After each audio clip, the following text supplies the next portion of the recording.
pillar of light pierced the heavens, the product of rampant evil, the evil seed. No one could have predicted it would become a catalyst for catastrophe across the world. Our story takes place in the 16th century.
Transcending history and the world, a tale of souls and swords eternally retold.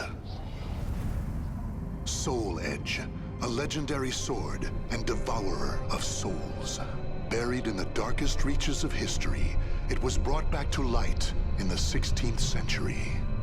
The notorious pirate Cervantes claimed the sword as his own, setting everything into motion.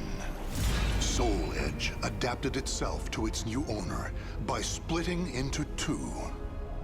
Possessed by the evil weapons, Cervantes began a bloody reign of terror, slaying all those seeking the swords without prejudice. Cervantes was eventually undone. Under the protection of Hephaestus, the god of smithing, a female warrior named Sophitia was able to destroy one of the swords. Shards of the blade flew and lodged into her body, causing near-mortal wounds. Seeing his chance, Cervantes raised his sword to deliver the final blow. Suddenly, there appeared a ninja known as Taki, who rescued the wounded warrior. Taki defeated Cervantes in a battle to the death before carrying the injured Sophitia away. However, one of Soul Edge's two blades still remained. Perhaps it was fate. The blade fell into the hands of Siegfried, whose mind was twisted and unwell.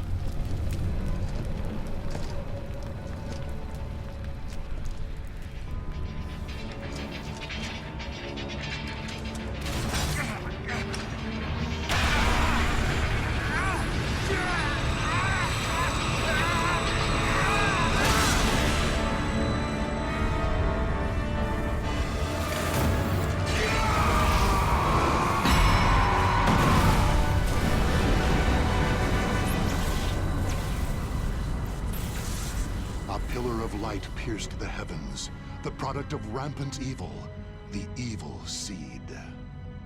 No one could have predicted it would become a catalyst for catastrophe across the world. Our story takes place in the 16th century.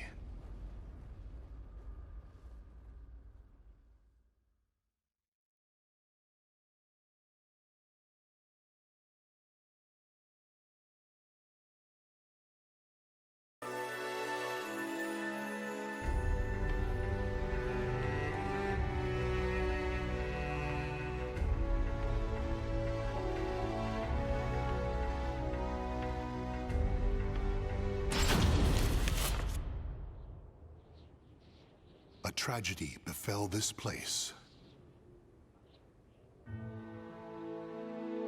Lingshan Su Temple was a famous martial arts school in the far reaches of China.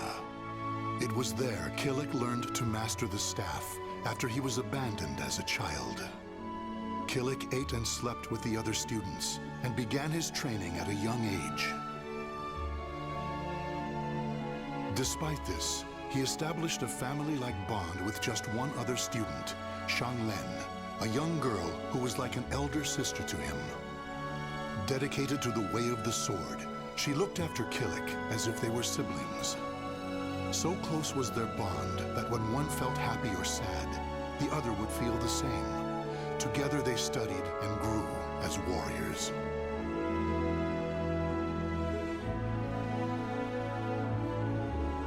The years passed by. Killick's skill earned him a place as a teacher, an honorable position for one so young. Throughout the ages, Ling Sheng Su Temple had kept hold of the three sacred treasures, Krita Yuga, Dvapara Yuga, and Kali Yuga. Killick's years of arduous training earned him the title of rightful bearer of the staff, Kali Yuga. Likewise, Shanglen was also designated bearer of Dvapara Yuga, a sacred mirror.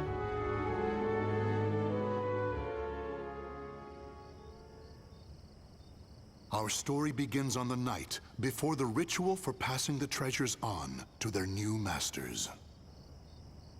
Shanglen, can I ask you something? Sure. How come you were chosen to bear Dvapara Yuga? I thought you'd get Krita Yuga. After all, you've dedicated your life to the sword. Killick, this is not easy for me to talk about, but I'm going to try. The Krita Yuga, it's no longer at Ling Sheng Su. The sword has been gone for more than a decade. All that's left is the Kali Yuga and the Dvapara Yuga. Really? Surprised? Well, there's more. The one who stole the Krita Yuga was none other than my father. That's why I don't have the right to bear it. If I were to accept the sword, everyone would be up in arms. That's why, even though it was offered to me, I decided to decline. Of course, I love Ling Sheng Su, and I do wish to see my studies through to their conclusion. It's just, I just don't want the sacred treasures, or my status as a sacred bearer, or anything else to hold me back. You know what the monks say. Fate is carved with your own hands. When I spoke to them about that, they decided to let me bear Dvapara Yuga instead. Now I can feel proud that I'm a sacred bearer just like you. You know something, Killick? What?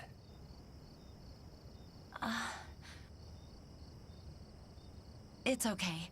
Never mind. I'm really looking forward to tomorrow. Me too. And so it was, but the night before the ritual,